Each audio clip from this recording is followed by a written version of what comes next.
Morning. Welcome to our event today. Glad to see everybody in here. We have some good guests in the room as well, joining us in today's event. So welcome. Thank you for joining us. And quick question. So the big question is, what is skin in the game? So for those that don't know, it is knowing how to leverage all the resources to reduce your cost and increase your reach. It is the ARC's intent to sponsor up to 80 exhibitors on their dime so that you enjoy what skin in the game means to them. Now, this is the third session of 6, and each time you attend in person and secure a poker chip from the ARC will cover your $500 cost to exhibit. But remember, you do have to collect 3 poker chips. Now you ask, when is this trade show? Trade show is going to be in Moreno Valley on September 25th. I repeat, trade show will be in Moreno Valley on September 25th. So we encourage you to spread the word. The more the merrier at this trade show. Now, it is my pleasure to introduce Mr. John Perkins, Director, Veteran Small Business Certification Program for the Small Business Administration. John oversees federal-wide process of reviewing veteran applicants to the Service Disabled and Veteran-Owned Small Businesses Set-Aside Program.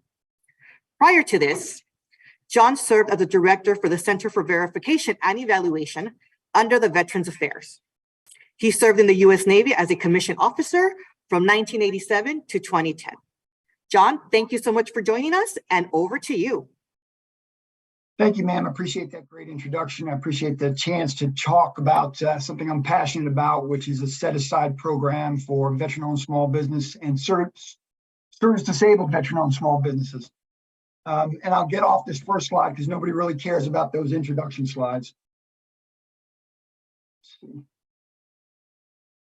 But like any good naval officer, if I don't have a sea story, I'm remiss. So I'm going to start with a sea story. In about 1994, I got stationed on the USS Fort Fisher. I was the combat cargo officer, which means that I took care of the deck crews, as well as I was the liaison for the Marines that were embarked on board. And one of the issues that I quickly saw was that my first class petty officer, a guy by the name of B1 Star, kept coming up to me and saying, Mr. Perkins, every time we go to sea with these Marines that we're going to go on float with, they keep stealing all the toilet paper out of all the heads because they're worried about having enough toilet paper when they go ashore. And I said, well, we got to fix this because you can't keep having your supply petty officers resupply all the heads where the Marines live. He said, that's correct. We're just running ourselves ragged. I said, so let's do this. First, I took all of the Marines that were the supply folks and showed them where I stored the toilet paper and said, look, there's no way we can run out. There's no way that we're ever going to run out. Please tell your folks to stop stealing the toilet paper out of the head when they go ashore. Well, that didn't work.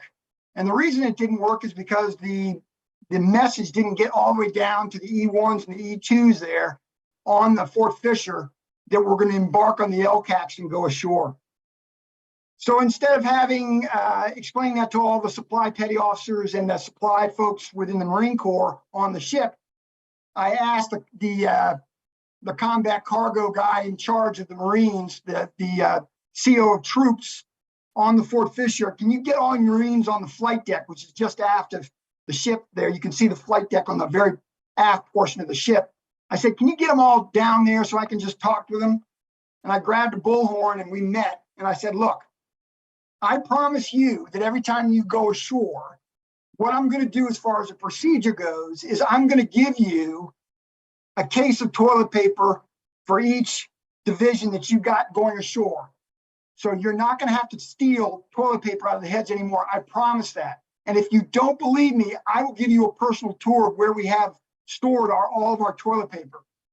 And the Marines, after that, they didn't steal the toilet paper anymore. And I made sure I kept good on my promise, and my supply petty officer made sure that everybody had toilet paper on their trips into whatever combat zone they were going into. So what is the moral of the story? I believe in communication. If you're having a problem within the VetCert program At the end of this slide deck, there's a couple of points of contact. There's some numbers for the help desk. Communicate. And if you're going through the process trying to get certified and you're having a problem, communicate back with your case analyst or the intake analyst or potentially even a federal analyst that is asking you for more documentation or asking you to describe a situation so we can get that resolved. But without communication, sometimes things get awry. So that's the C story. But now I'll go ahead and finish off with the rest of my brief.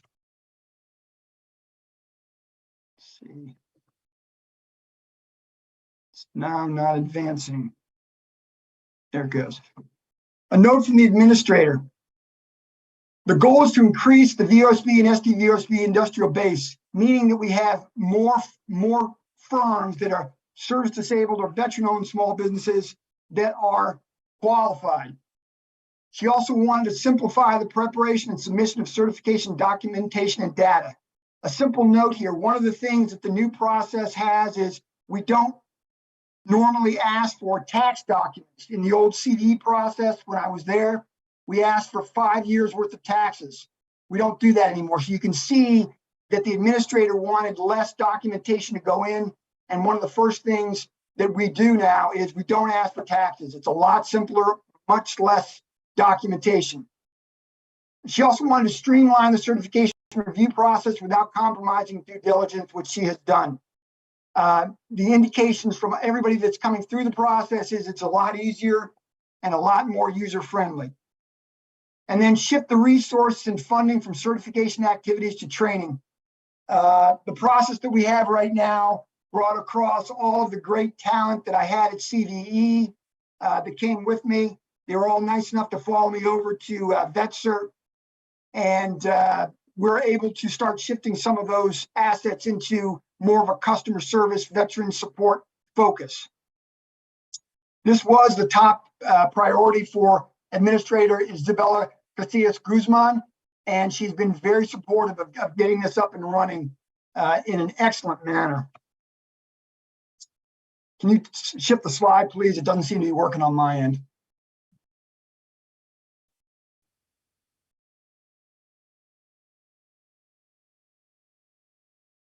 The organizational chart, because every organization has to have a wired diagram, is as follows. You can see it. I'm the director. My deputy is Scott Wilson. I've got a certification support wing led by Miss Endrika McCain and her team. She operates the call center. She also operates some folks that answer emails. Bill Mackin on the center line operates the verification process, and he's one of our administrative officers that takes care of a lot of administration issues. Ben Ward, he's our task lead for risk and compliance. Next up there, it's working out. The Veteran Small Business Certification Program was established by an NDAA Act that became law January 1st, 2023. The SBA program name for certifying VOSB and SDVOSBs is the Veteran Small Business Certification Program, or the nickname VetCert. So if you hear any one of those two names, that is what the program is. The final rule, which of course, the way the government works, and I don't know, I didn't understand this until I got into government programs. First, the law tells the government what to do, and then a rule goes in and it's created and it goes to the Federal Register. Then there's a public comment period, and then that Federal Register publishes the rule. And our rule is found in 125 CFR 13 CFR part 128. I have to make sure I get the change right. But the program launched to the public, and we accepted applications as of 9 January 2023. Highlights of the new SBA program. Along with the transfer to the SBA, there were some changes to both the process system to receive and certification and make it easier for owners. I went over that. Less taxes, a lot more attestation. So you answer questions in the upfront process, what we call the front end part of the process. The other highlight is after the grace period expires for SDVOSBs, all SVO, I'm not sure why that changed. After the grace period ends, all SDVOSBs, VOSBs, and SDVOSBs will be expected to be certified by the SBA. The grace period that I'm speaking of is there's a 1-year grace period for those folks that were self-certified by the SBA, but they have to get certified by the current SBA process over the next year. So from 1 January of this year to 31 December of this year, everybody that was self-certified has to come back through our program and actually get certified, not just self-certification. The agency will continue to receive SDVOSB goaling for awards by self-certification. And all that means is goaling for agencies, what they're supposed to hit for self-set-aside goaling purposes will still allow self-certification to be a part of that goaling. But to get it set aside, if you are not self-certified through this next year, you're going to have to come through our process at the SBA. The SBA Vet Cert program provides reciprocal certification. That's cool. What that means is if you have an 8A or a WASB certification, you can just go in and say, I have this certification. Please apply that to make me a service-disabled veteran-owned small business or veteran-owned small business. You can get that designation just by already having an 8A or women-owned small business certification through the SBA, which is really cool. Really love that that functionality. It creates less paperwork for set-aside businesses in a broad sense within SBA. It's a business-friendly approach to ownership requirements that aligns veteran certification with the 8A and WASB program. Joint ventures do not need to certify. That's another cool thing. Once you get your certification through SDVOSB or VOSB through Vet Cert through our process, you just can claim that you have a joint venture. You don't have to go through a whole nother certification process the way we used to do when we were over at the VA with CVE.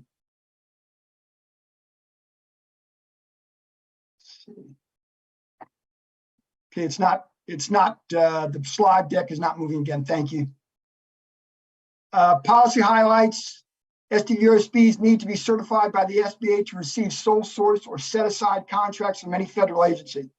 So as of 1 January, unless you are legacy self-certified by the SBA, for you, if you are not certified now, you've got to come back through the SBA if you want to get a set aside for the entire federal government. Back when we were CVE, that only applied to VA contracts, set-asides, right? But now, with the new rule, the new law said that we need to make the CVE process federal-wide. We need to make it easier, but we need to make it federal-wide. And so what happened was that law now says that all the agencies of the federal government, if they have set-asides, it has to go through the SBA Vet Cert program. VOSBs continue to need to be certified for sole source and set-aside contracts from VA under its Vet First authority. That's kind of confusing, but what that means is for set-aside programs for veteran-owned small business, the only agency that has that requirement is VA. All the rest of the certification programs for the rest of the federal agencies are service-disabled veteran-owned small business set-asides.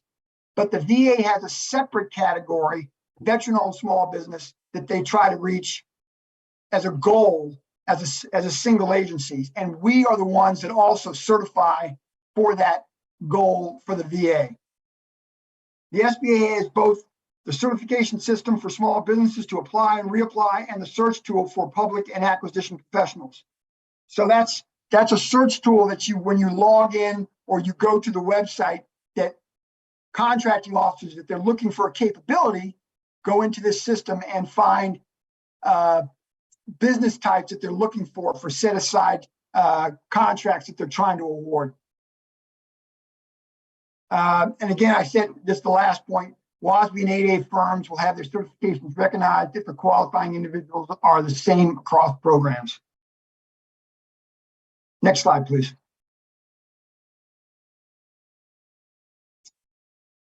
Okay, I talked about the 1-year extension, And again, that's from 1 January 2023. And what that is at CDE, you had 3 years worth of verification.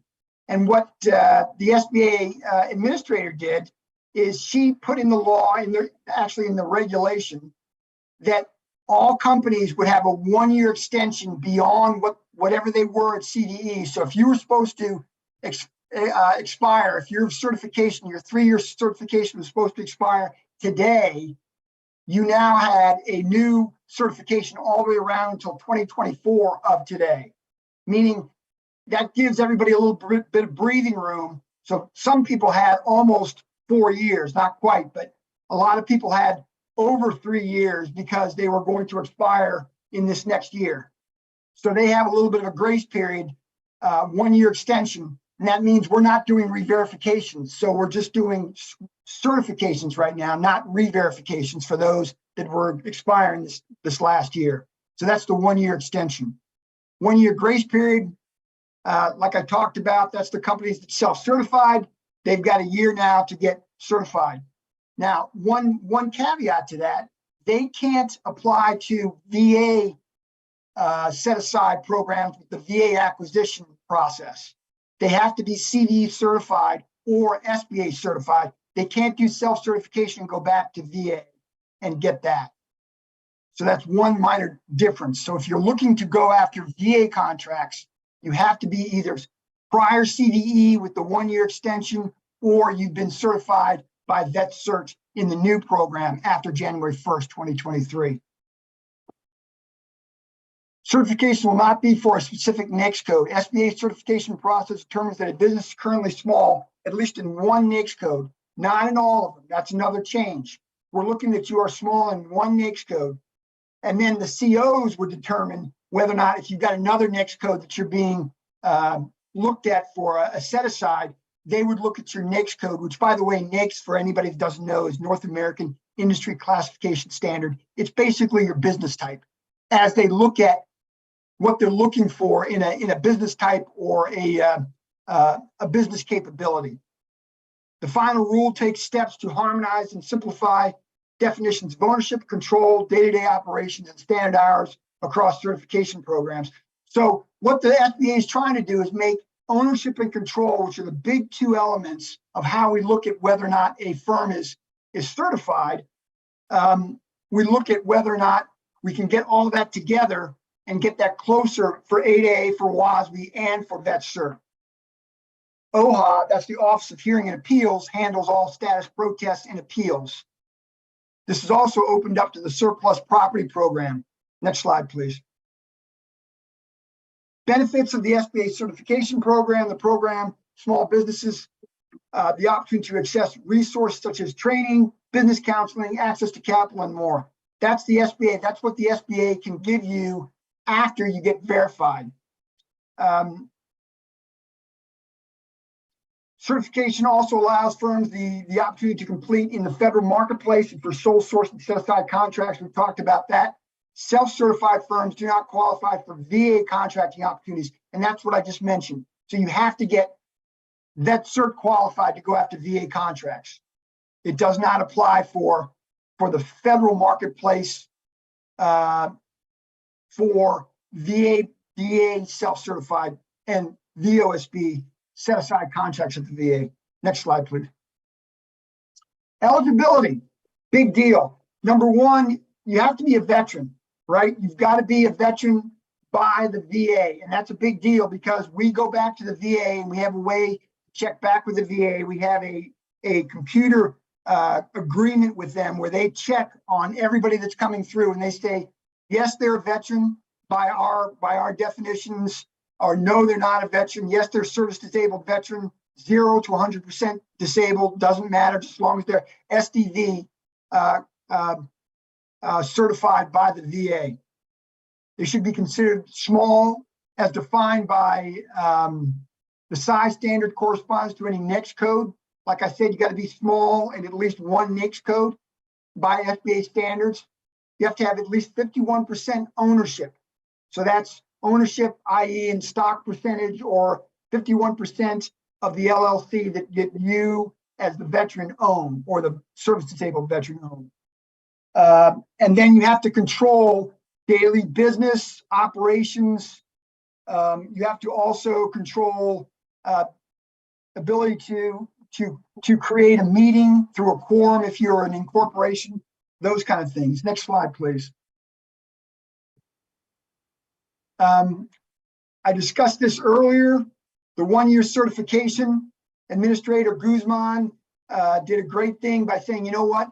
We don't want anybody expiring and having to rush. Let's say they were to expire like really early on in the process, let's say January 10th. That would give them 1 day to get certified. There's no way if we started processing applications 1 day that they would get finished in 1 day. The process takes about right now 22 days on average. That's calendar days right now, based on the documents put in and how quickly you turn around questions to everybody. But you can see that if she had not done this, some people would have been disadvantaged and would have been decertified and unable to maybe vie for contracts in the federal government. So she gave them an extension. So everybody that was certified got a 1-year extension to the day of when they would have expired as of 2023. For new applicants certified by the SBA after January 1st, will receive the standard 3-year certification period. It'll remain 3 years. Next slide, please. The grace period, the 2021 NDAA, that's the law part, said there'd be a 1-year grace period for self-certified SDVOSBs until January 1st, 2024. After that, there's no self-certification for the set-aside program in the federal-wide system. So you can see that everybody that's self-certified, we expect to have those self-certifications that people were doing for the federal government. Potentially, that'll pick up as we go through the year. Right now, we're kind of at a lull on that, but we're expecting that to pick up as we get closer to December 31st and hitting to that January 1st, 2024 deadline. Next slide, please. The transfer of VA verification to the SBA requires nothing for the business owner. It's automatic. The SBA is accepting all businesses for verified by the VA as SBA certified, meaning if CDE verified them and they still had a clock on, like I've discussed before, VetCert and Administrator Guzman basically said, yep, we're going to just take their certification so they don't have to do any extra work. And whatever time they have left on their clock, plus that 1-year extension, they'll get. So that's really cool.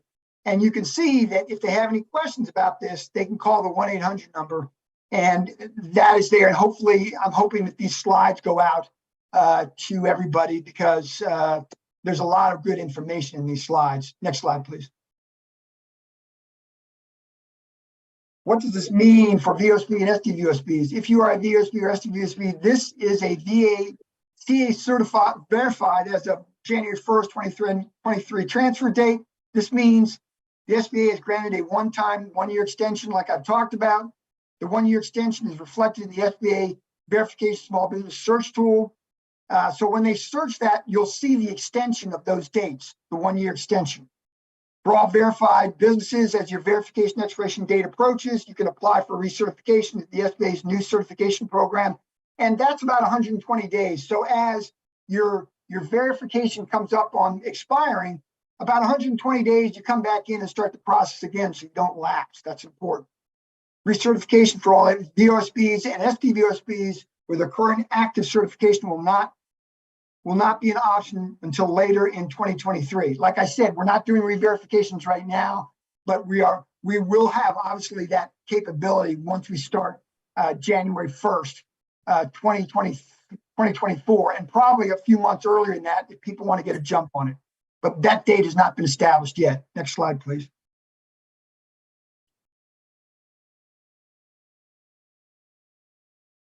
Does the transfer affect VA's Veterans First Authority? There is no effect on the VA's Veterans First contracting authority. VA will continue to implement this policy, utilizing the SBA certification program and database for verification as of January 1st, 2023.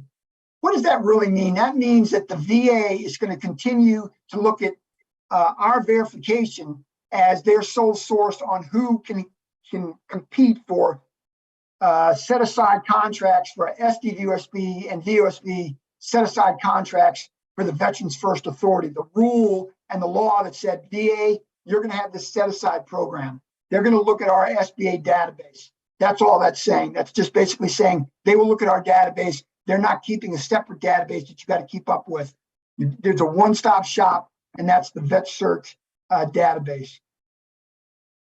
I've discussed the other 3 points. There's no government-wide USB program. That's only for the VA. The VA database will transfer and did transfer. For all other agencies, SDVUSBs will need to be certified by the SBA, as I discussed, to vie for set-aside and sole source awards. Next slide, please. How do we prepare for an application? Step 1. Notice the 2 CFRs. The one that I can quote from memory, because I did it for 10 years, 38 CFR Part 74. The one that stumped me up a little bit earlier was 13 CFR Part 128. That's where our new rule for control and ownership resides.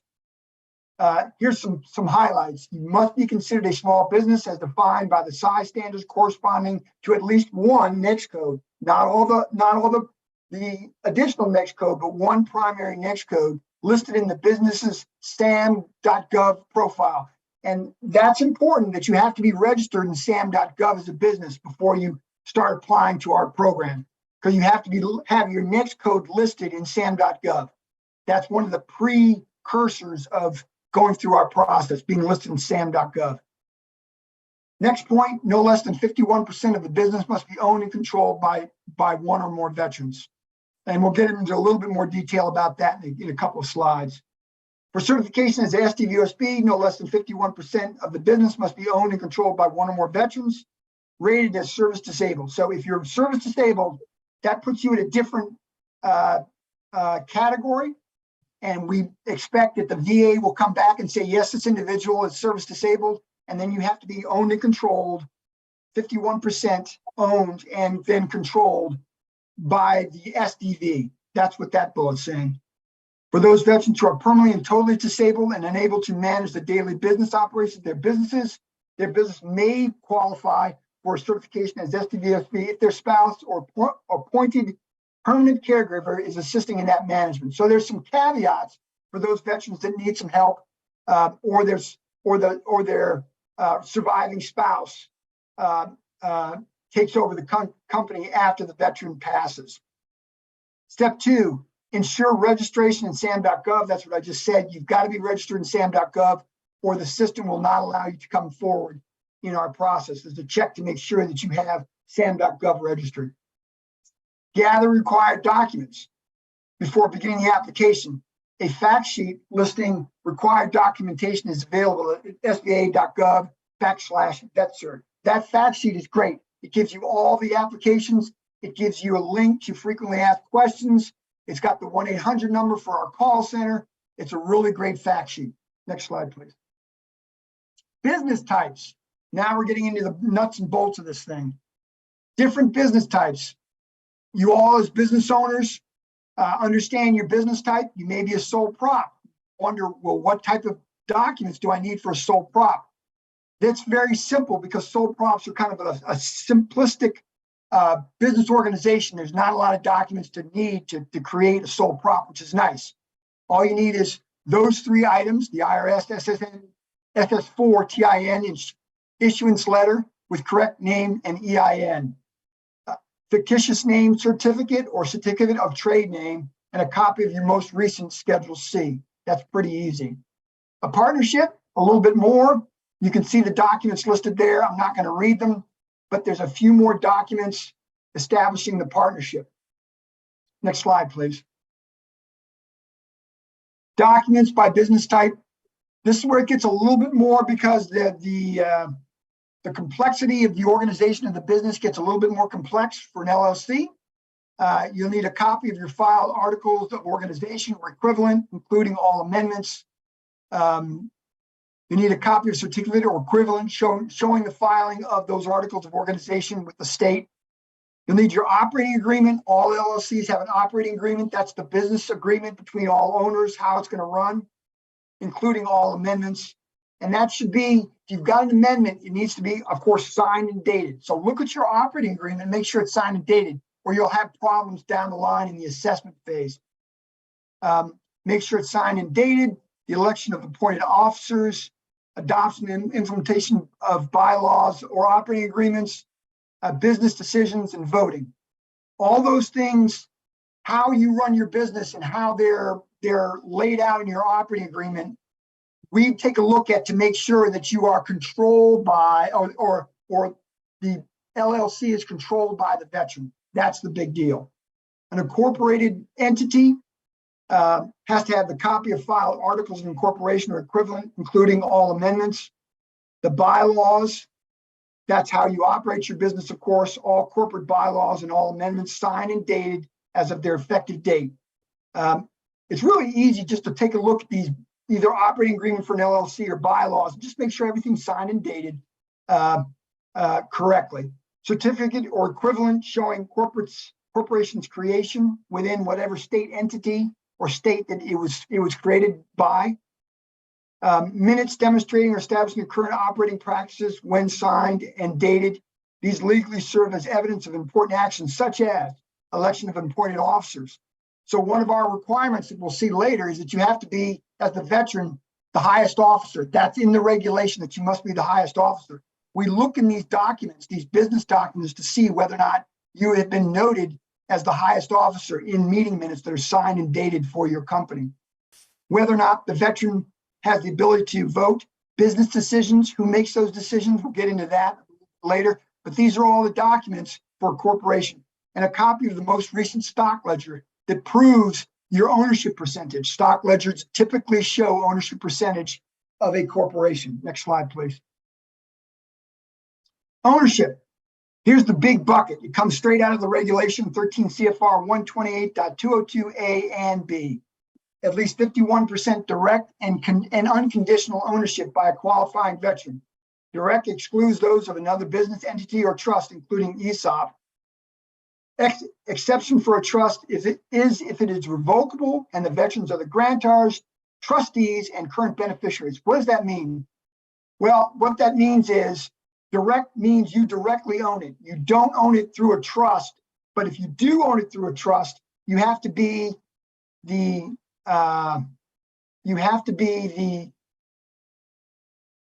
trustee, the current beneficiary, and it has to be revocable. So you control everything as the veteran for that trust, if that makes sense.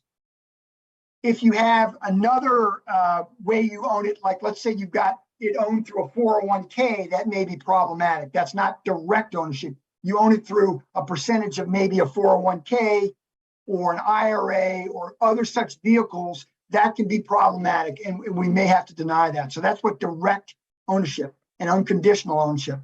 Unconditional means not subject to any conditions or executory agreements, voting trust, restrictions on assignments of voting rights, or other arrangements, causing or potentially causing ownership benefits to go to another. What that means is like a pledge or an encumbrance of stock ownerships as collateral is acceptable if commonly reasonable, meaning that if a normal business would say, you know, if the owner, the veteran owner dies, that the minority owner has the right to buy it, that's fine. But if there's something in there that says the veteran owner must sell if he does this or says this, that is not a reasonably commercial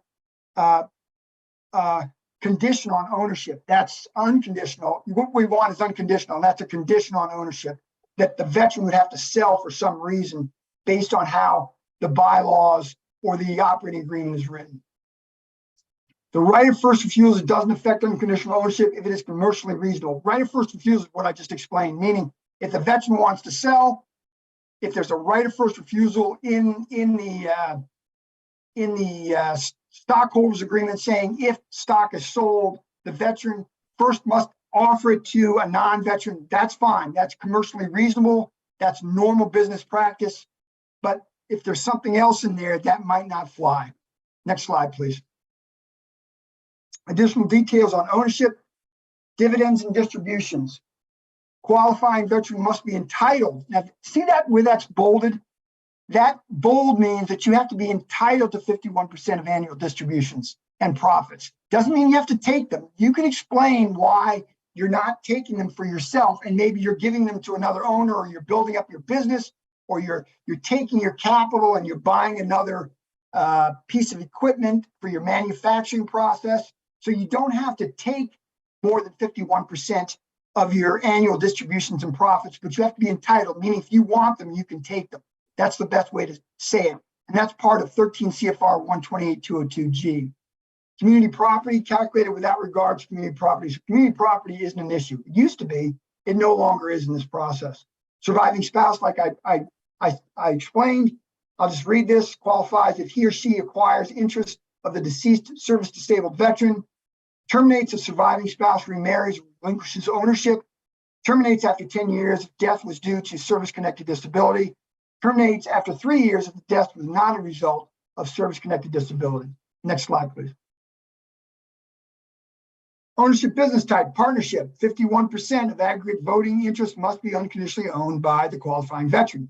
LLC, 51% of each class of member interest must be unconditionally owned by the qualifying veteran.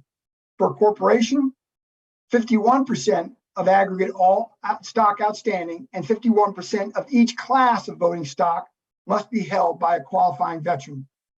For publicly owned businesses, there's an exception about ESOP, and that's Employer Stock Option Program. It's a stock option program, but they become very tricky, and they don't often qualify because that's not, as we said before, that's not direct ownership, that's indirect ownership. So there's some exceptions, but it gets tricky.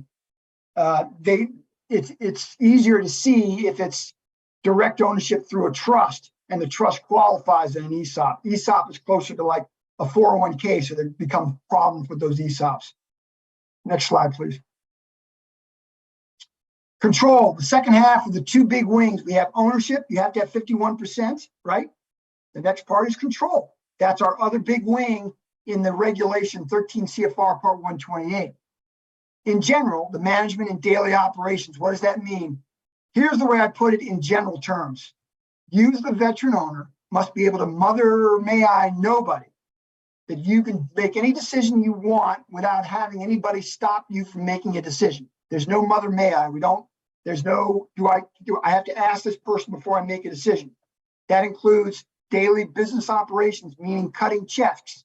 If there's a limit saying the non-veteran owner has to approve any check cut over $1,000, that's negative control by the non-veteran. That won't go through our certification program because that means there's negative control. Daily management, the working hours, when you buy somebody, who you hire, all those decisions has to be a veteran controlled, completely veteran owned. It can be by multiple veterans. So let's take the idea that you have multiple veterans or multiple service disabled veterans that you're coming through. As long as you two have 51% controlling ownership and you can get together and make a decision, and you don't have to mother may I back to the non-veterans of the group of a three ownership system, but at least 2 out of 3 of you can make those decisions and have 51% ownership, that's okay. But you have to also be able to the second point, have long-term decision-making goals and day-to-day operations. You know, sometimes that's proven by maybe meeting minutes showing that you had a meeting, and it doesn't have to be in person, but maybe notes from a meeting signed saying I made this decision and I decided to buy this piece of equipment. And you can have advisors, certainly, but nobody can stop you from making those decisions. So I'm kind of banging on that drum because sometimes that ties up people where they can't get through the control section of this process. Manager position and experience, the highest officer position as defined in the business and governing docs. I talked about that. You've got to be the highest officer. So being the managing member in an LLC or the CEO with all control over all decisions, or for an incorporation also potentially the chairman of the board designated in meeting minutes for the stockholders meeting. Also, you don't have to have the technical expertise. That's important. Look at that last minor bullet underneath managerial position experience. excuse me, not technical expertise or directly holding professional licensing. You don't have to have the professional license, but you must have the ultimate managerial and supervisory control over those who do, meaning you control those that maybe have the architectural licenses, but you control them. You don't have to be the expert, but you have to control them, if that makes sense. Control over partnership. Veteran must have control as a general partner. Veteran must have control as a managing member. I talked about that in the LLC. Next slide, please. Outside obligations. Highest officer may not have outside obligations that prevent veterans from devoting time and attention to the concern to control its daily operations and management. Basically, if you have an outside job and your business type is that you work during the day, but maybe you have a side business that you own and control, and you're trying to find set aside contracts, you may have to explain back how you work during the day, but that your business type is you're looking for business as maybe a web designer at night. And there may be some things you have to explain back in the process through letters of explanation or answering questions to our case analysts.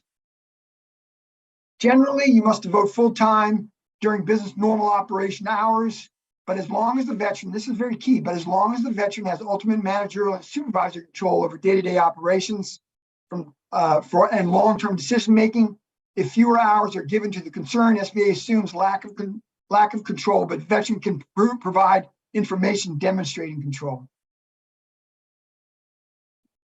So if you are working less hours, like not 8 to 12 during the normal operation of the business, you may have more, you have a higher bar of proving that you can control the business maybe after hours, like I explained. It's not a slam dunk that you're going to be able to prove it, but you can prove it. It's not a completely limiting factor. You just may have more explanation and have to provide us more information to demonstrate control, like that sub-bullet says. Exception for extraordinary circumstances. No finding of lack of control if unanimous consent is required to: 1, add new equity stakeholder, dissolve the company, sell the company of all or of the assets of the company, merge the company with another, or declare bankruptcy. There's no finding of lack of control if any of those sub bullets need unanimous consent, because that's kind of a normal business practice. Those are extraordinary circumstances. So you could have those in your business documents and still be found to have control. Exception for active duty. You can be on active duty and be able to control, but another individual must be appointed and docs provided to the SBA to show that that's what's happening. Next slide, please. Control over corporations. It's a little bit different because the documentation and the actual business type is different. 100% of all voting stock must be held by the veteran, and veteran is on the board of directors. 51% of all voting stock held by a veteran, and a veteran is on the board of directors. No supermajority exists, meaning you can't have somebody say in your stockholder agreement that 2 people can vote against you and they have more voting options or more voting power on the board of directors than the veteran. Remember, the veteran has to have the ultimate say-so. That's what that's saying. 2 or more veterans together own 51%, like I talked about, or more. Each is on the board of directors, and the qualifying veterans have enforceable agreements to permit one of the qualifying veterans to vote as a block without a shareholder meeting.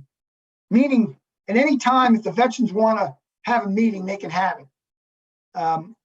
If none of the above are the case, the veteran must control the board of directors through actual numbers of voting directors or through weighted voting, meaning the veterans have extra weighted voting to be able to make all decisions. You can write your bylaws any way as long as it allows for these items on this list to be correct.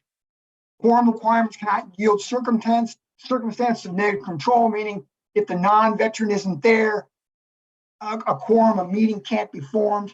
So a quorum has to be able to be formed anytime the veteran wants it, and it can't be negatively impacted because the non-veteran doesn't want to show up for a meeting. Non-voting or advisory directors do not impact control. Next slide, please. Here's our process. Now we're getting into more how the process works. Application submission. So what happens is the veteran creates an application and uploads required documents. The owners upload required personal documents, like we talked about, all those required documents in prior slides. And they sign the old VA form 0877 that attests to what percentage you have of ownership. Once all of that is done through VetCert at the web-based portal, it goes to intake. An intake analyst looks at all the documents that you submitted. That intake analyst makes sure that they're all signed and dated correctly.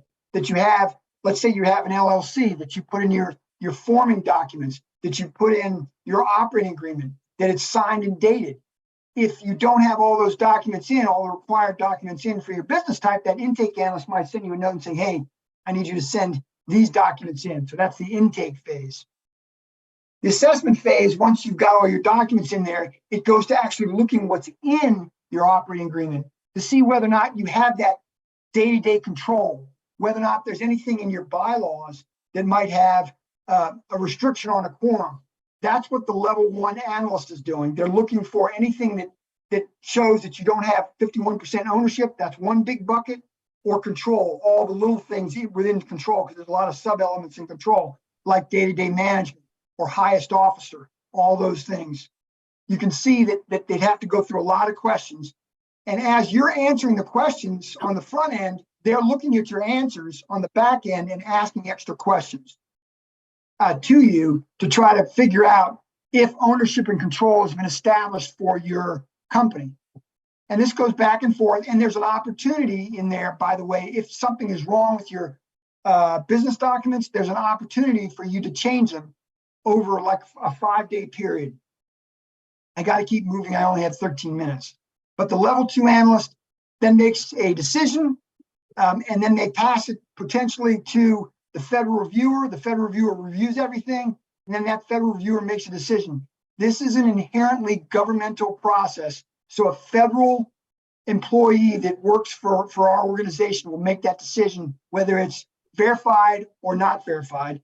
And if it's not verified, that answer goes back to you or whoever it is and says, here's why you were not verified. So you don't just get a letter saying you're not verified, but you understand why by regulation and what in your business documents may need to change. But remember, you have the opportunity to change them. So it's not like you got it wrong and we just give you a decline letter and then you stay out by regulation for 90 days.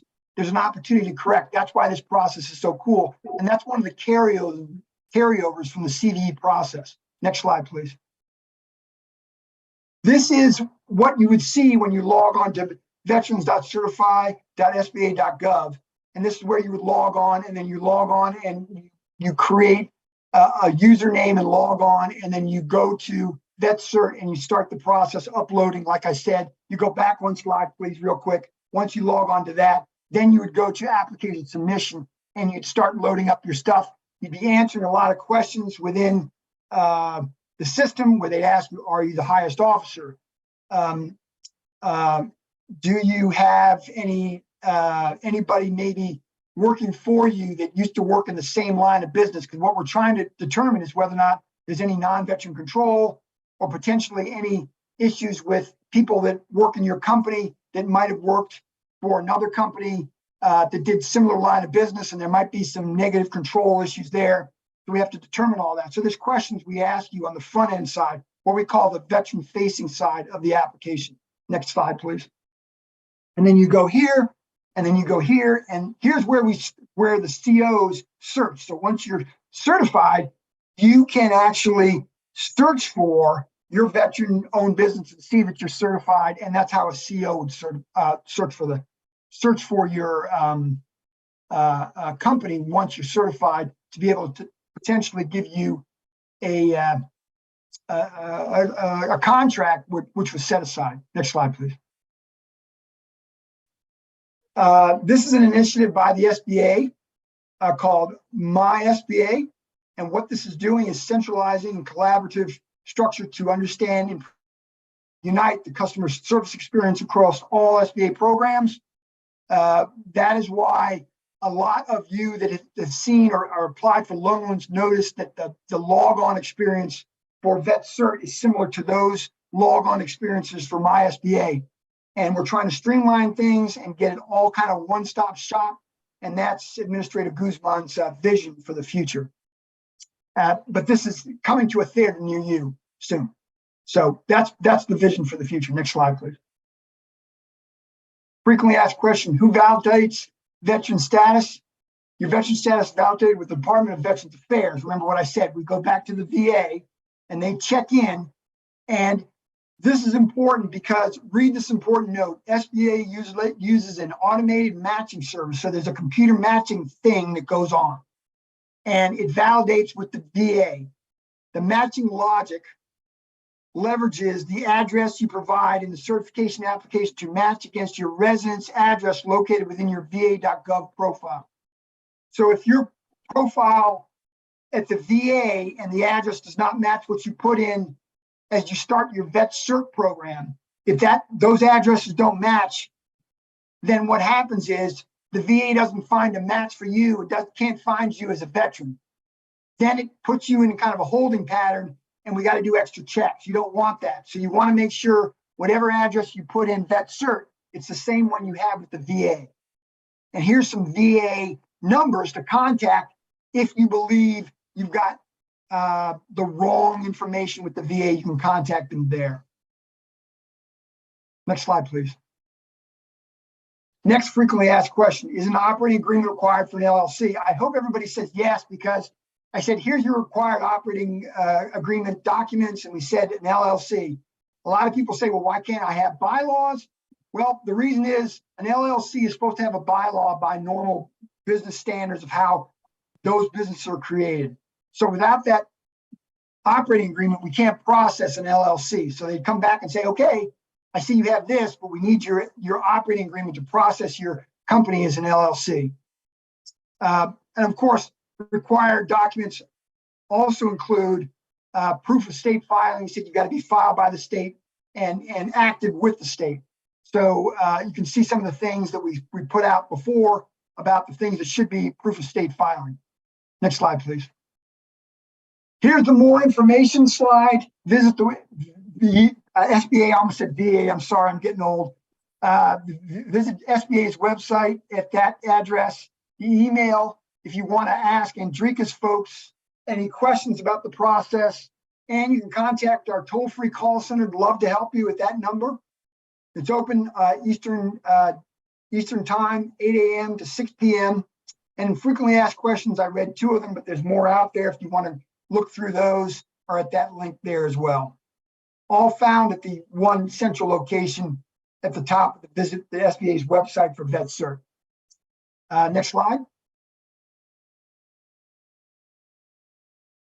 I think that's it. Perfect, John. Thank you so much. I have a couple of questions actually for you.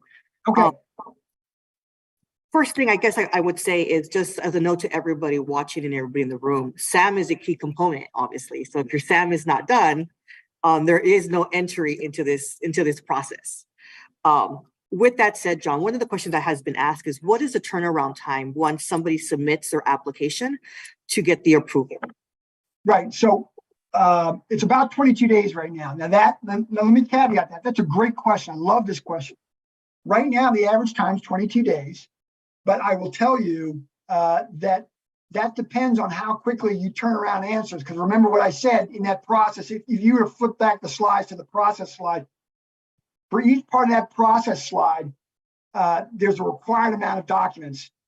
And so for it to move across those buckets, you have to have the right items in. And then if questions get asked and you don't turn the questions around, then the process becomes longer. And if you're in the assessment phase, let's say you have a control issue within your operating agreement, it may go longer. Those cases are going to go longer than 22 days because you're going to have to turn around your operating agreement, maybe correct some language in it if you want to be in the program, maybe get some other owners to sign it, get all that signed off. That can take a little time. So 22 days right now is the average, but that can fluctuate. That's the average. Thanks. Great question. Perfect. So I guess a good tip would be make sure everything is signed, everything is dotted, everything makes sense. Yes. So that we don't have that lag in time. Another question that we have is, when will the recertification start? Wow, you know what they say in the military, when you stump the chump, you can see them get a little red, and I'm old guy, so I'm red in the face anyway. But that one stumps the chump because we're not sure quite yet when recertifications will start. We know we have to start it probably within the next 5 to 6 months because we need to give people time to recertify before 1 January hits. That's a great question, but I don't have the exact answer, but we're working on the process and the behind the scenes software to get that accomplished.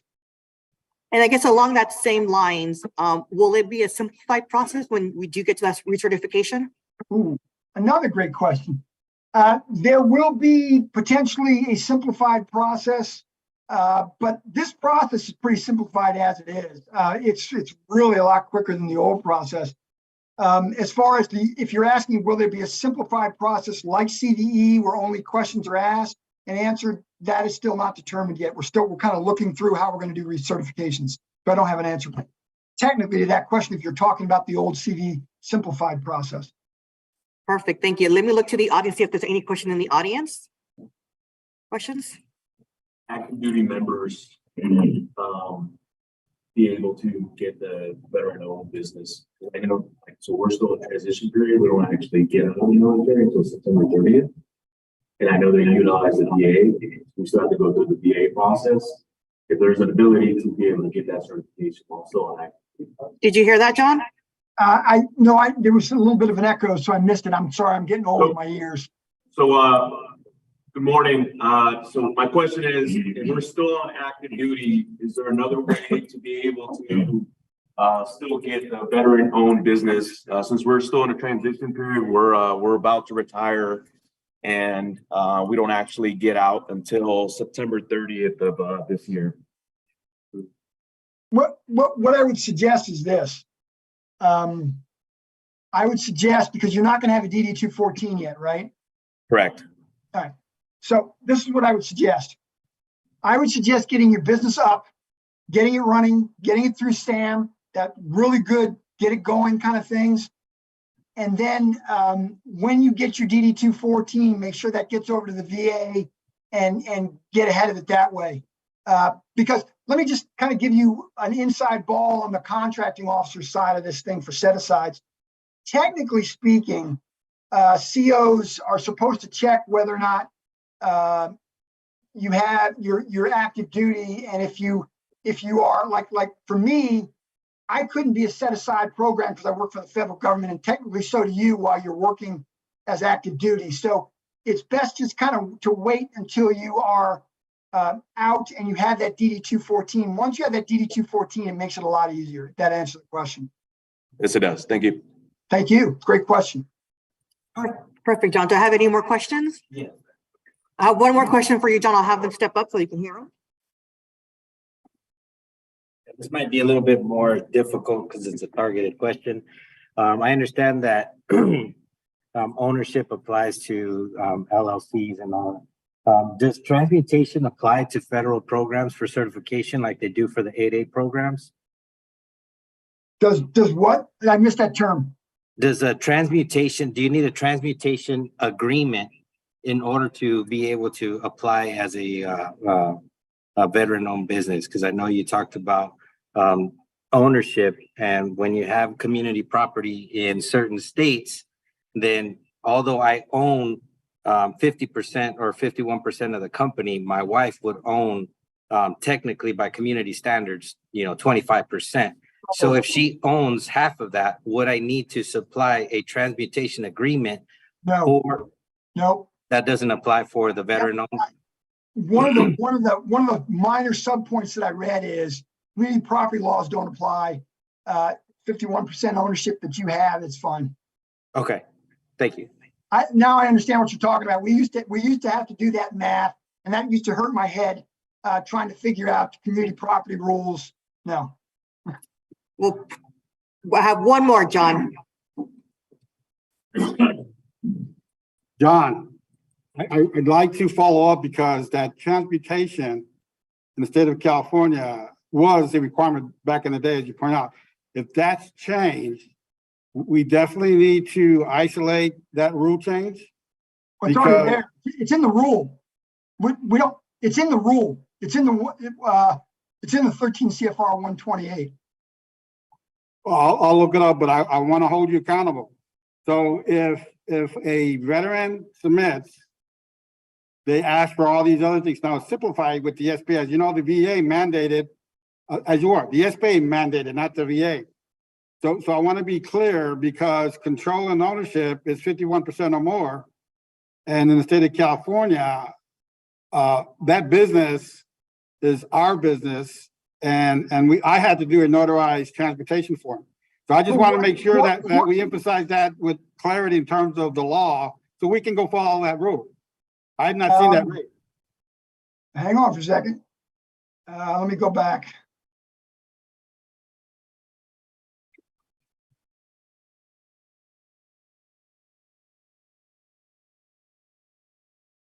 Yep. Okay. So if you go back to slide, oh, I can't read it. I need you to go back to slide 20. Go back to slide 20. The one that says community property doesn't, That's 19. Go to slide 20, please. community property. There it is. Community property at 13 CFR 128-202H calculated without regard to community property. Period. That is a blessing, because when I asked my wife of 47 years to give up, I said it only applies to business. So this is good news for all the couples out there in a 50-50 state, because it doesn't create that, why are we doing this? Okay. So thank you. And Angel, that was the greatest question, because I told him about that. I was ignorant to this law change, and now I can go have a cold beer to celebrate on behalf of 50-50 states, because this is new information for me, and I'm an information hog. This is good news. Thank you so much. I don't got to pay $25 for notarize anymore. Okay. Well, if I made your day, Al, that's great. I got to run to another meeting, but I appreciate the opportunity to just talk about vet search, something I'm passionate about and I love to talk about. Well, perfect. Thank you so much, John. We appreciate you and the information you provided us. So we thank you. And with that, I will tell you, I didn't introduce myself earlier. So I am Karla Gonzalez. I am with the Inland Empire SBDC through the Center for Contracting. So if you're looking for assistance with the VOSB or SDVOSB or any other certifications, we are able to assist you at no cost to you. I repeat, at no cost to you. So with that, don't forget, we do have our trade show happening on September 25th in the city of Moreno Valley. But it is my pleasure now to introduce Mr. Wayne Gross, who is going to be talking to you about contracting with the state government. Wayne, over to you, sir. Thank you, Karla. Next slide, please.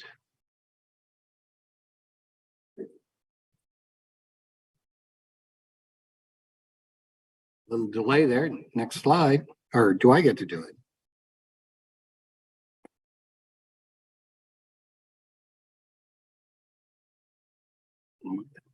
it? There we go. Okay. Anyway, again, my name's Wayne Gross. I'm a business outreach liaison with the state of California. You have my email address, waynd.gross@dgs.ca.gov, and my direct phone number, 279-946-8387. That's a Teams phone number, that 279 area code. People go, what? Anyway, because of the pandemic, basically I telework 28 out of 30 days now. I only have to go into the office 2 days a month. And so they got rid of the desk phone. And so we do everything on Teams, which means when you call that 27 number, it goes through my computer or my cell phone. So, but anyway, today we are going to be talking about contracting with California state government. There we go. Yep.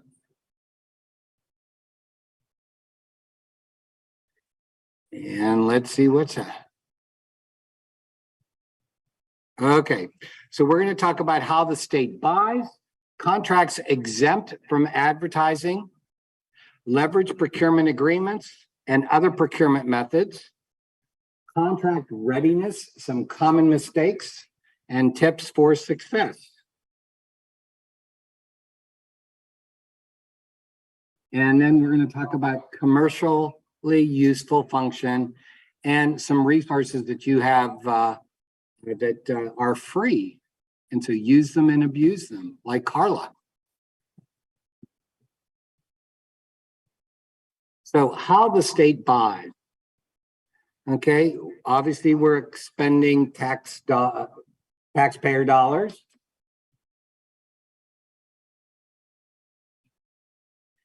And it's obviously influenced by rules, regulations, and laws. And so the results are in the acquisition methods.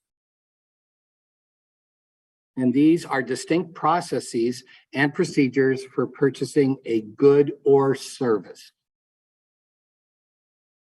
And it's influenced by what is being purchased, for how much money, and other conditions.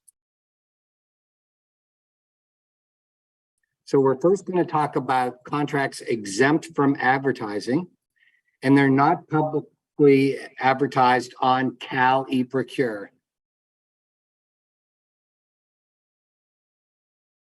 And there's no system notification from Cal eProcure. You would either get an email or a phone call. And it's informal competitive bidding processing. Buyers contact to businesses they think can fulfill the contract, and buyers search on Cal eProcure. And I'm going to do a sidebar right now.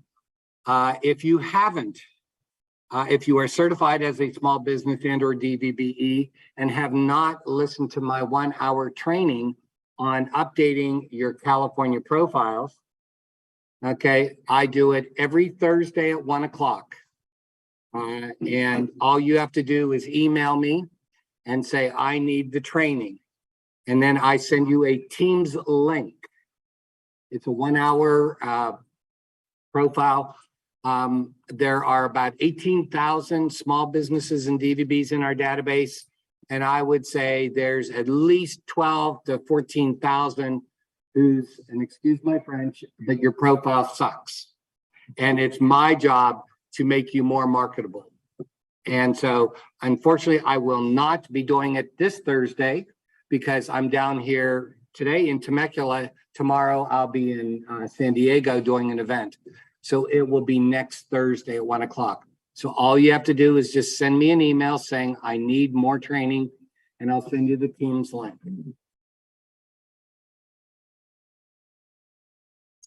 And there we go. You must have a robust and accurate profile on Cal eProcure.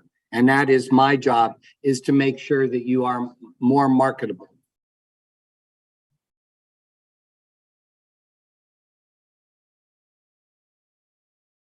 I apologize for the delay on this. The different types of contracts. One is fair and reasonable. There's the small business DVBE option and emergency contracting.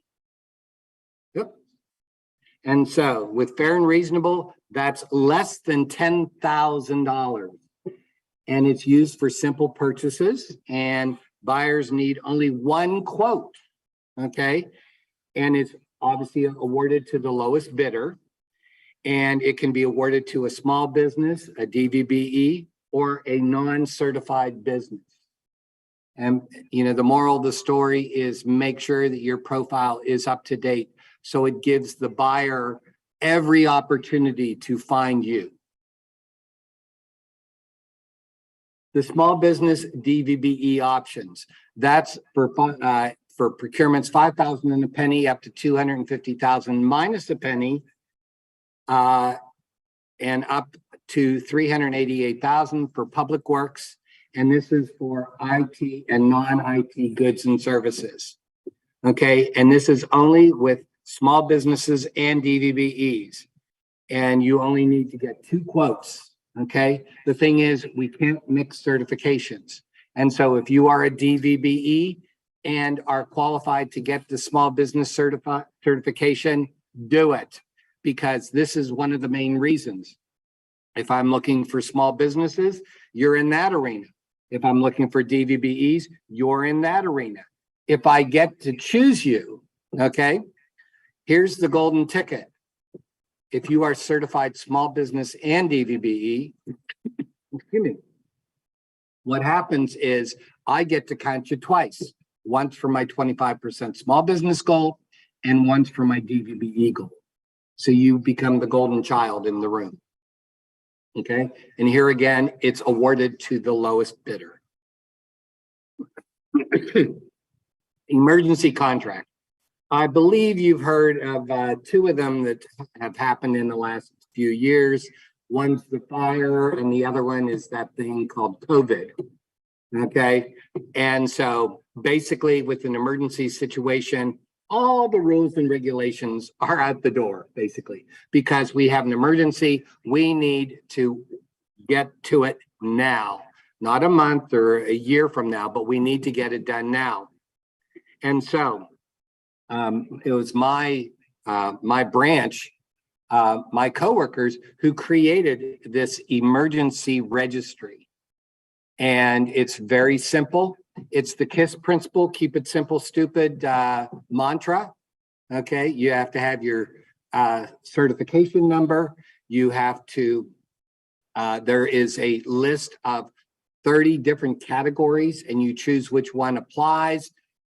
You describe what you can do. Then we need your physical address. And then of course, a phone number during the day and at night during the emergencies. Okay. What happens is you hit submit, you do not get an immediate, well, congratulations. Someone from my team, I believe, has 48 hours to review your application to make sure that you do qualify, okay? And so then you will get an email from us saying, yes, you are, you're qualified, you're in our database. Now, what we've done is, for the buyers, they have to register in the database also to get a hold of you who are already in the database, okay? And in the last year, I believe we've done $1.5 million in emergency contracts. And literally what could happen is a buyer calls you up and say, look, I need 20 porta potties over here at Camp Pendleton. Can you provide that by next Monday? Oh yeah, no problem. Okay. You're not even talking price or anything like that. Okay. It's an emergency. We need it now, you know, and I guarantee you will get a fair and reasonable price, you know, for your contract, whatever. Okay. But we want to get rid of the emergency. Okay.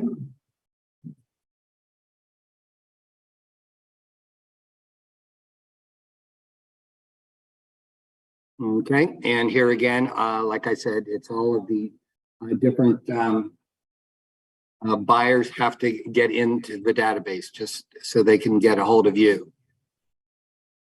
Okay, and here are the 20 or the 30 rather different categories. We started out with 15, and you know, within a year we've grown to 30. So we've obviously found different needs, and so we've added those different categories.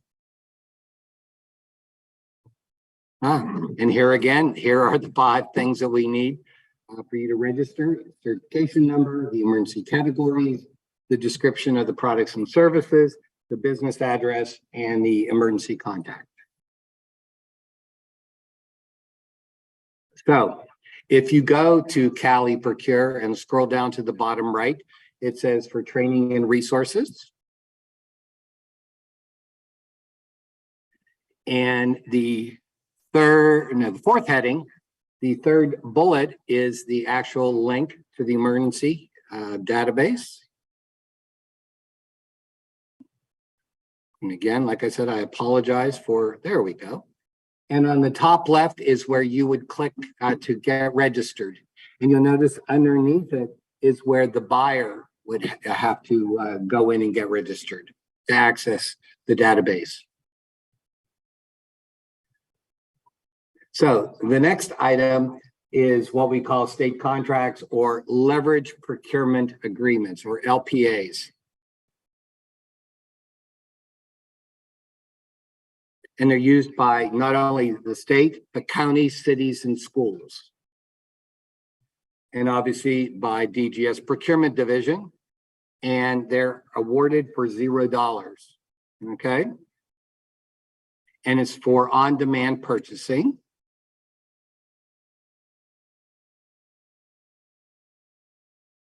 And here is a list of all of them. The most famous one that I push is our California Multiple Award Schedule.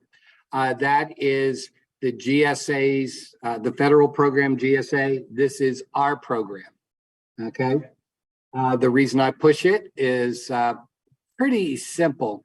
The GSA application is 125 pages and takes up to a year for the feds to approve it. Ours is 5 pages. And once you hit submit and everything's correct, usually you get awarded within 3 days. Okay. Now there's got to be a hook here somewhere, right? That sounds too easy. Well, our rules and regulations say you have to have a GSA schedule. It doesn't say it has to be your own. And so here's the magic words. Our people at CMAS will help you piggyback off an established GSA schedule. Yeah, okay. And will the GSA person know that they're piggybacking off their contract? Nope, they don't need to, okay? And so the people at CMAS will help you, okay?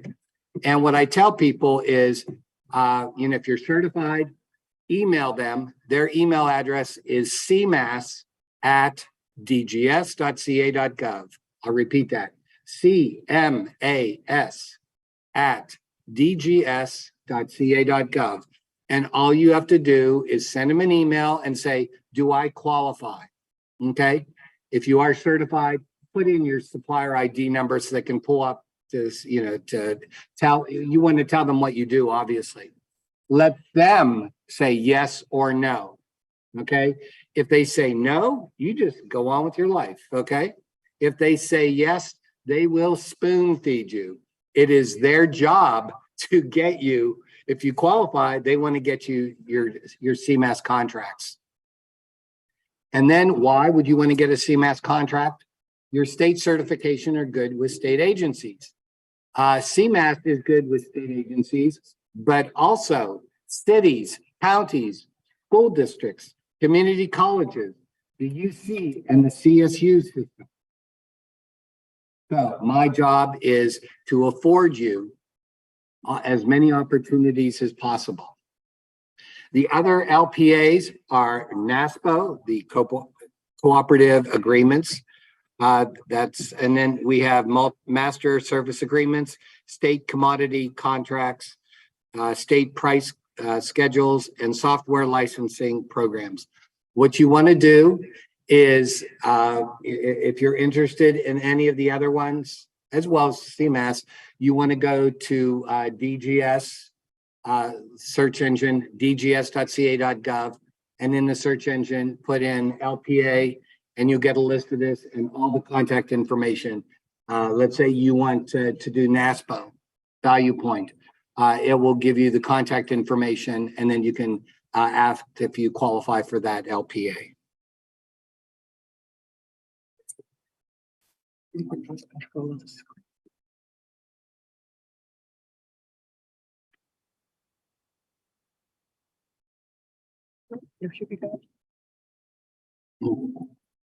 Okay, and here again, for more information, you can go to https://www.dgs.ca.gov/PD-LPA. Either way, you'll get there. And here is all the good stuff about CMAS one more time. Like I said, I love to push the CMAS because it's so easy to get it. And my job is to afford you as many opportunities. And there it has here, sell to the state on our Tally Procure. And it has additional, it says here, search for state contracts. And here is the website. And you can, it has here contract type. Yeah, excuse me. And so then you can put in any of the different LPAs and it'll give you the different information on it. So next is, what is a request for quotation, an RFQ? It's most commonly used for informal competitive solicitation. It lists what is needed by item, quantity, and price. And the dollar threshold is usually from 0 to 100,000. An RFI, request for information. It's used to survey the marketplace and to understand what products and services may be available.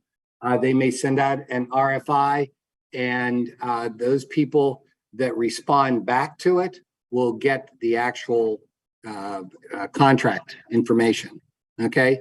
And to project the dollars that may be needed for the procurement. This may be something new, you know, or they haven't done it for 5 or, you know, like 5 years. And so obviously prices change. And usually they're going up, not down.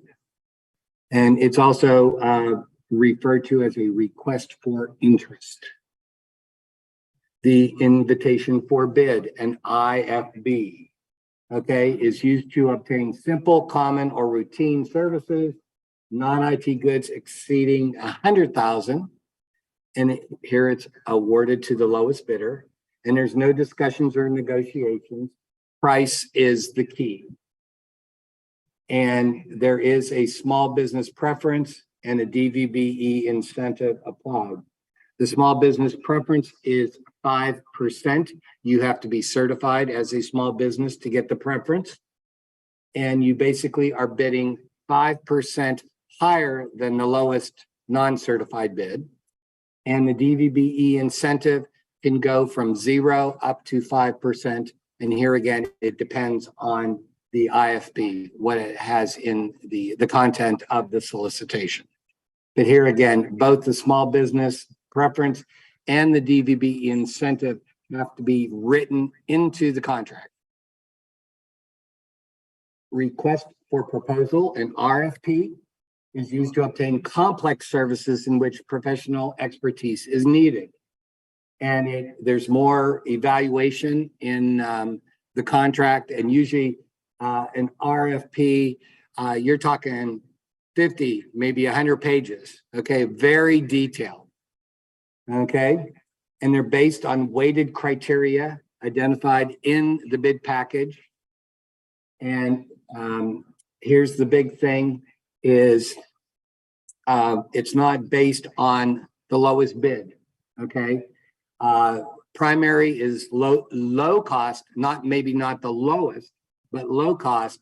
And the secondary is best value, okay? What am I getting, what bang am I getting for the buck, basically?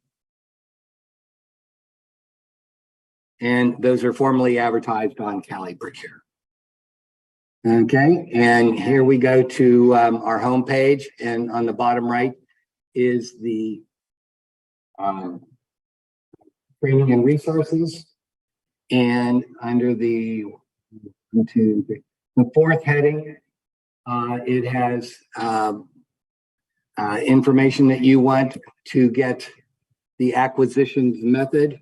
And this is basically a 2-page informational piece of paper that you can have. It describes literally everything I've talked about. We talked about the emergency purchasing, fair and reasonable, the small business DVB option. It talks about all of the leverage procurement, as well as the RFI, RFP, all those different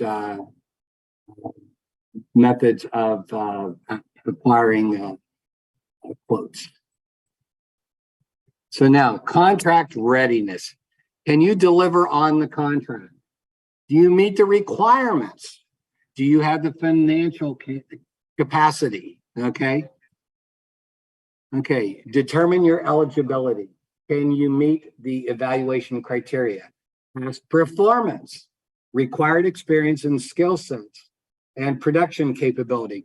I like to talk about, I was an architect and I retired from the company after 20 years. Okay. I've waited 6 months. My wife is ready to kick me out of the house and say, get a job, right? So I open up my own company, right? Well, and it said I needed past performance. Well, I've got 20 years as an architect for this Joe Blow company, and that's what I can use, is what I'm saying. Okay, so just like to throw that out. Okay, keep your profile information up to date to ensure that you're getting important information. Okay, you want to make sure that you're certified to perform the category of work. Don't miss out on business opportunities by letting your certification lapse. Okay, 90 days prior to your two-year anniversary, you will get a reminder from the system saying, you know, you're at 90 days, you can get certified now. Okay, within these 90 days. And here again, the KISS principle, keep it simple, stupid. The recertification is going to be basically it takes you back to the online certification. If there's anything you need to update, you do, and then they'll want your last 3 tax returns. Okay, it's very simple.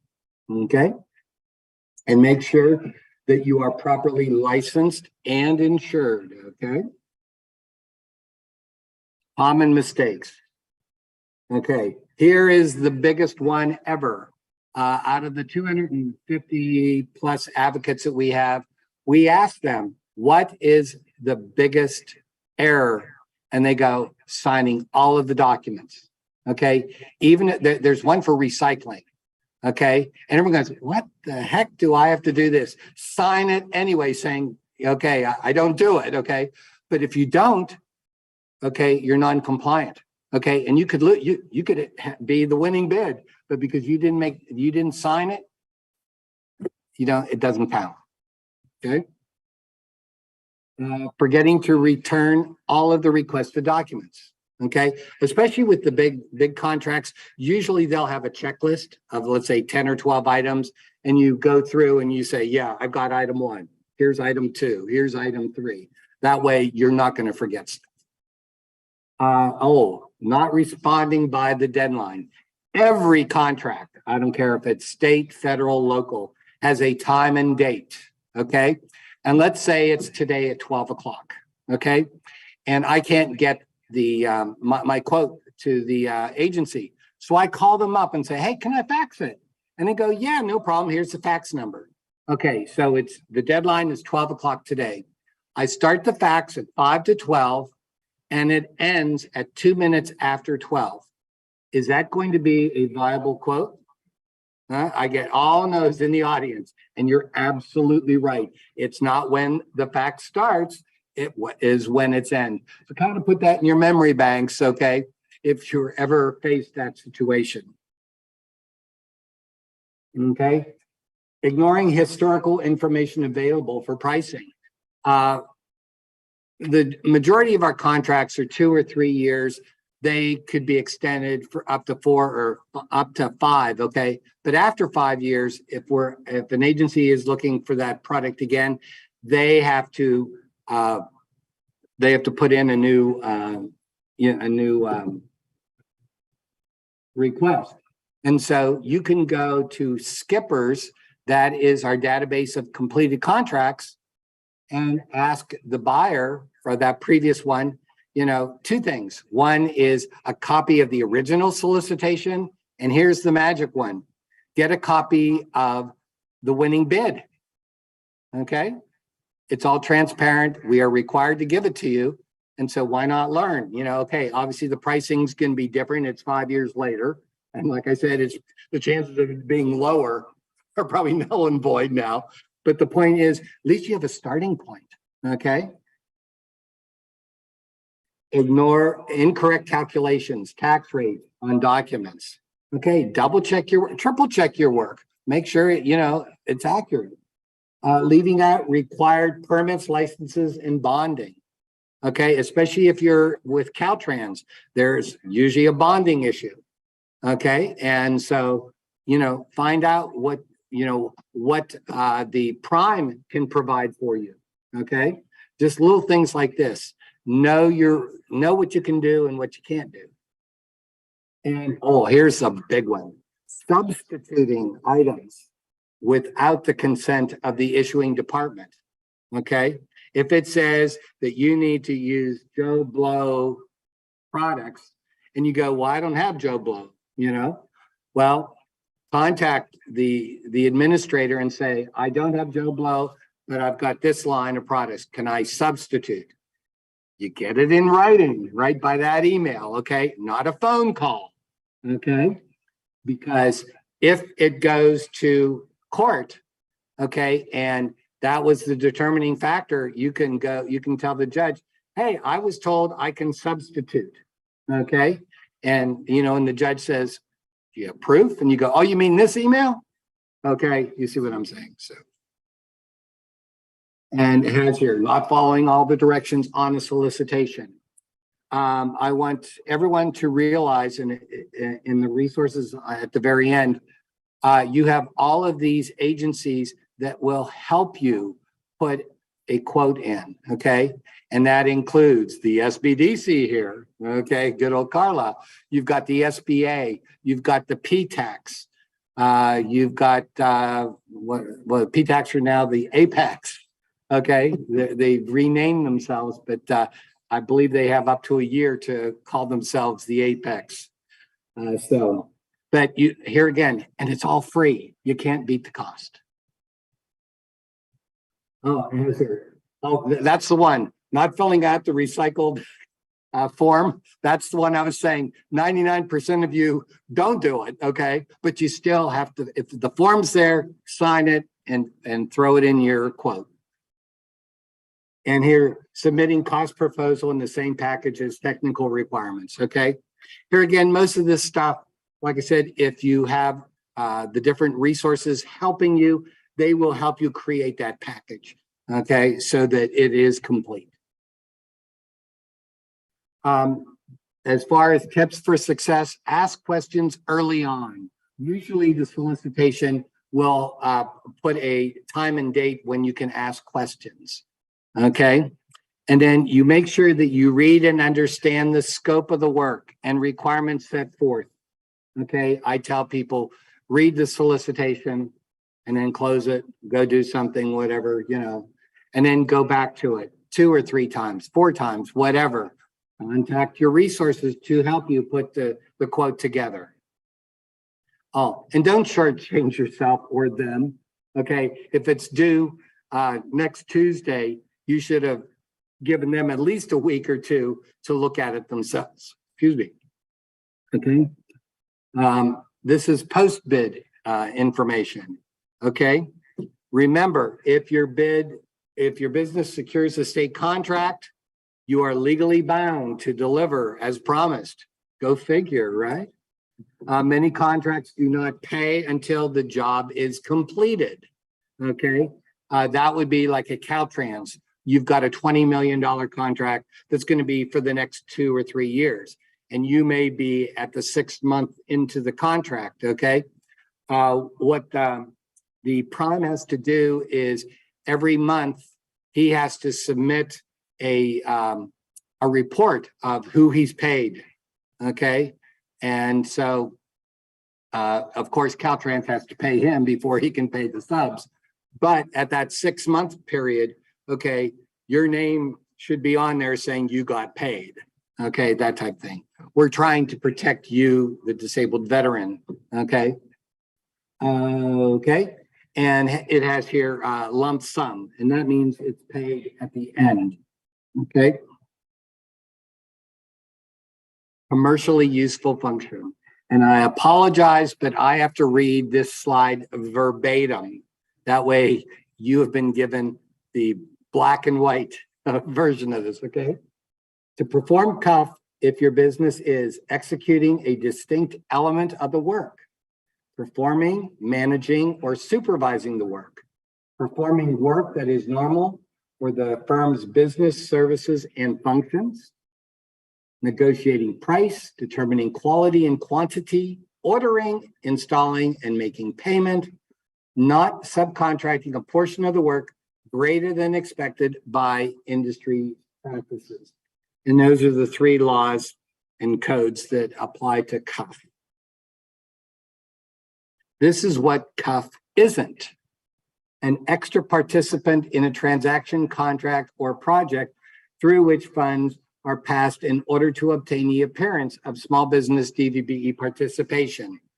Okay, I get a call from a prime and say, Wayne, are you still a DVBE? And I go, yeah. And he goes, I've got this contract. I'd like to use your number, your certification number. Okay, I'll pay you $5,000 underneath the table just to use that. You think that happens? Oh, that's right. And the thing is, there is a penalty if you get caught, and it's a minimum of $20,000. Okay, for the first offense. Okay. Second thing, not being used to perform the work as stipulated in the bid. You realize that a prime can do it all. Okay, it's the state that puts on the restrictions. Okay, because we're here for you, the small business DVB community. That's why we say, okay, there's a small business and DVB mandatory participate. It's mandatory. I have to find a small business. I have to find a DVBE and use them. Okay. And then it has here, no longer used to provide the goods and services listed in the initial bid response. Same on the prime. Okay. And like I said, we have CUF violations all the time.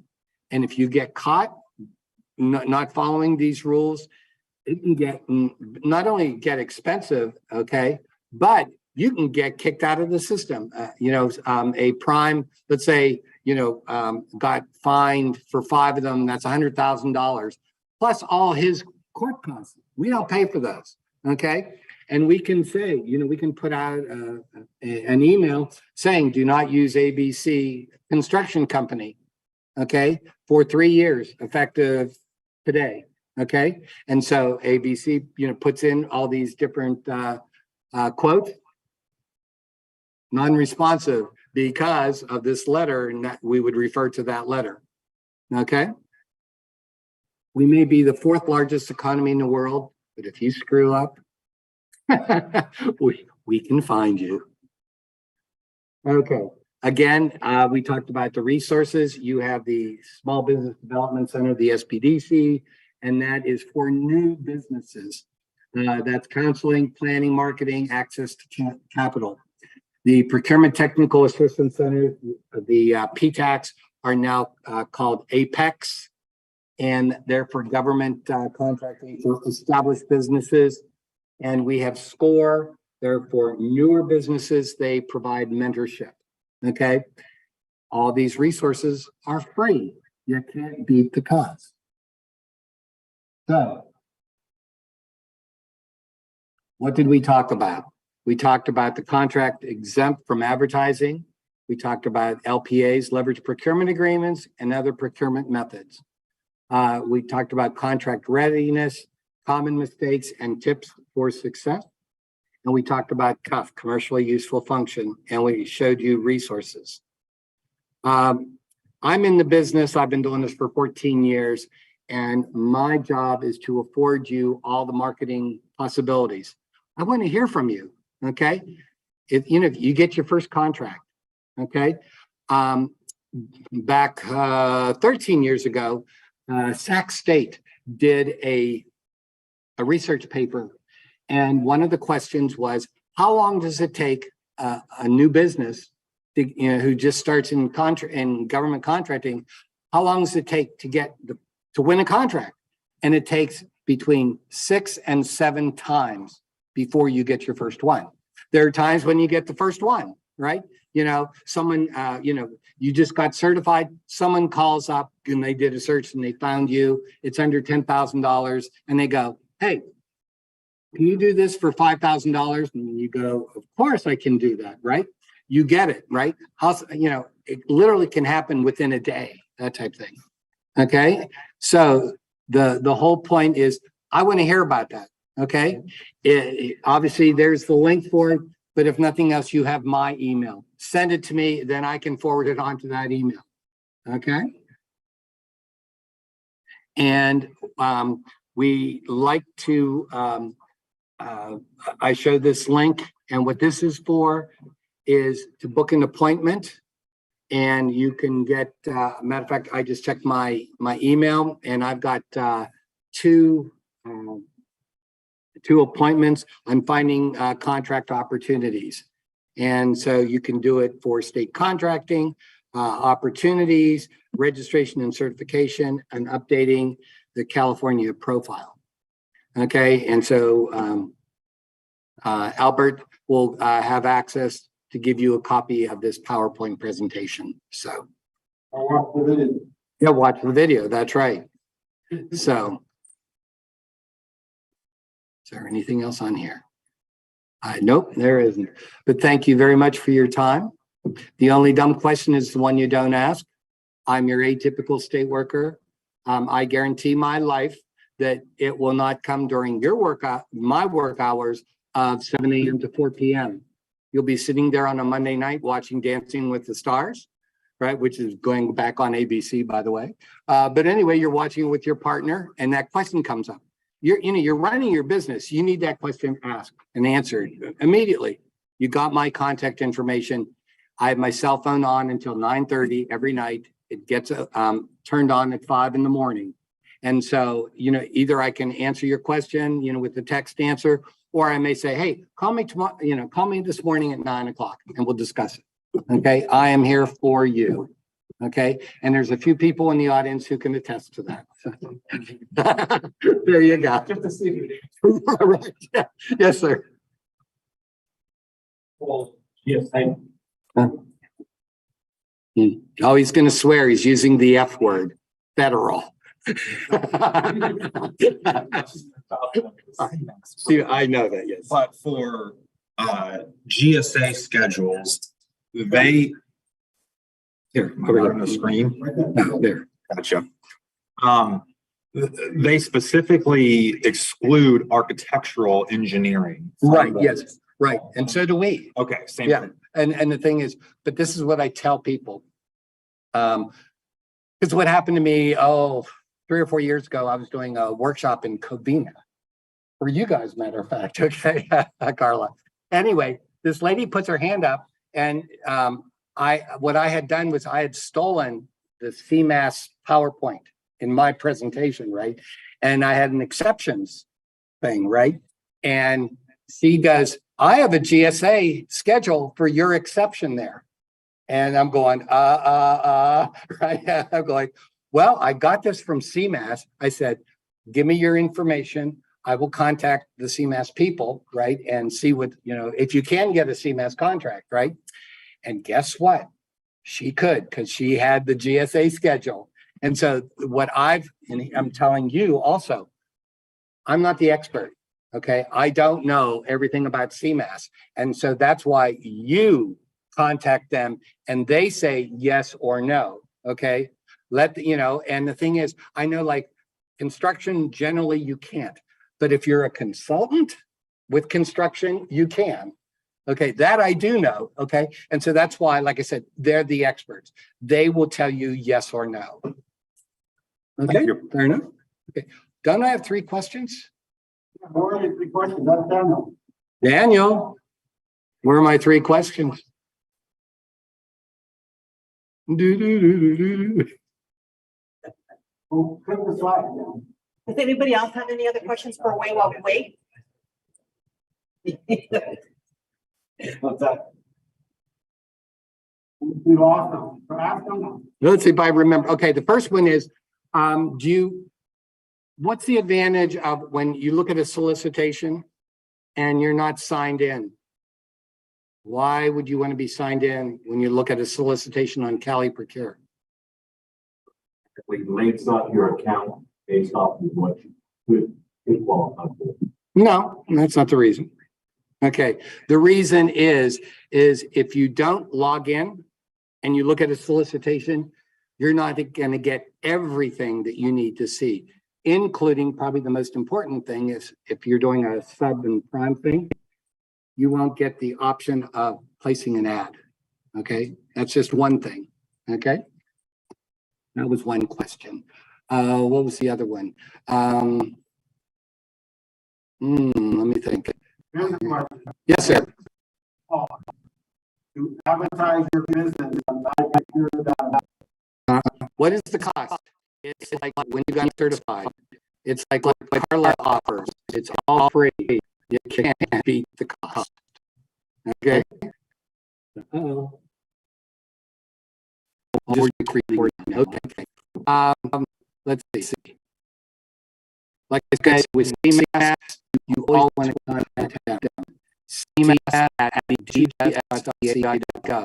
Let them tell you if you qualify or not. If you don't, you just want life. If they do, they will spoon feed you. Okay.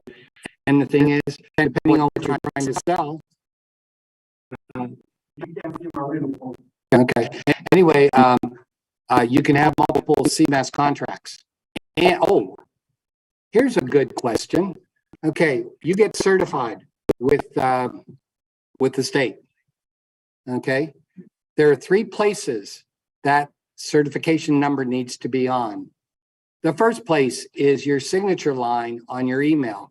At the very bottom, Wayne Gross, 707 3rd Street, West Sac, certified small business /DVBE, and my supplier ID number. I'm also CMAS. I put that number on there. Okay. Second place is your website. If you don't have a website, what the heck are you doing in business? Okay. You can get it all done for free.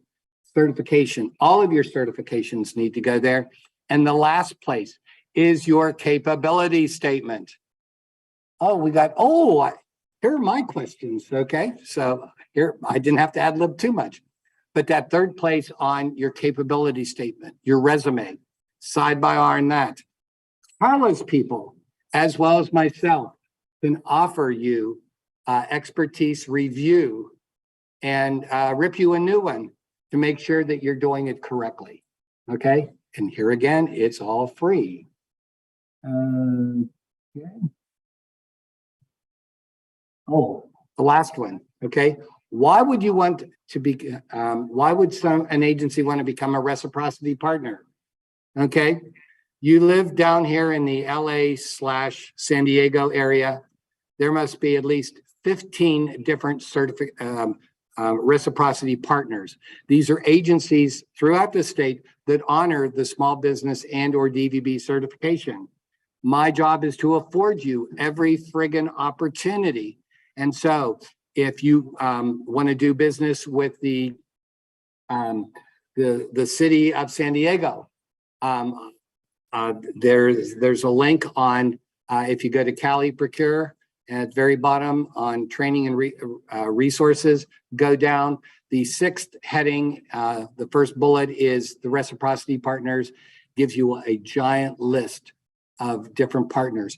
If you are certified as a DVBE, you are automatically put into the California Public Utilities Clearinghouse database, which is at the end of the reciprocity partners.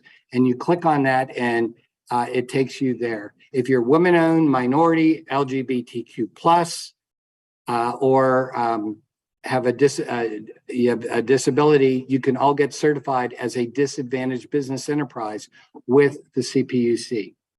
So that gives you more opportunities, up to like 40 different agencies, which are listed on the page there. Okay. Again, you've got my phone number, my email. You have my training schedule for next Thursday. Send me an email and just say, I need the training. And I promise you, I can change your life. Not too many people can make that guarantee. You follow what I can do, I can lead you to the door. You still have to knock. You still have to present whatever you're trying to sell. But my job is to make that transition to that door as easy as possible.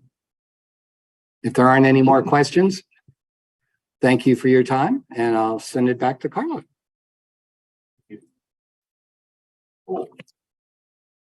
I'm sorry. One last thing I was told. Our representative from Caltrans had a car problem and she had to leave early. She has her information on the back table like I have mine. So grab a piece of it and, if you have any questions about, I believe she's from San Bernardino, right? Okay, yeah. And so, if you want to do business with them, she would be the contact you want to make. Sorry about that. Perfect. Thank you very much, Wayne. Thank you for providing that information for all of our attendees and our viewers as well. Just a quick reminder to everybody. So this is the third session. There are 3 more. So if you attend in person, you will get a poker chip from the ARC. And if you collect 3 of those poker chips, you will get the opportunity to have an exhibit table at the September 25th trade show. I extended through September before the. Oh, he extended it through September. So you have more opportunities. Reminder though, the trade show is on September 25th. So I welcome you to go to that. It is a fantastic event, opportunity to meet with different buyers. Wayne's pointing at himself. He will be there along with other buyers in the room as well. So I thank you guys for staying on. And before we tune out, I just really want to bring up Angel. Angel is going to be our host for April 19th. Angel, come on up so they can see you on the camera. Angel is a Marine Corps. He is with Terra Network Solutions. He is the CEO. He has been working, I think, alongside with the SBDC and with the ARC Center as well. So he will be our host for next month. So I welcome you to hop on. It's very beneficial if you are able to attend in person because you are able to network and connect with the speakers that happen to pop in. Like we had Caltrans earlier, we have Wayne here. So it's a great opportunity. If you can't, I understand. But if you are able to, we do encourage you to hop in and meet with us here in person. Like I said, April 19th will be session 4. Angel will take the reins and he will be your host. But as a reminder, September 25th is the trade show. So we welcome everybody. And with that, I thank you all for attending and for viewing us. Have a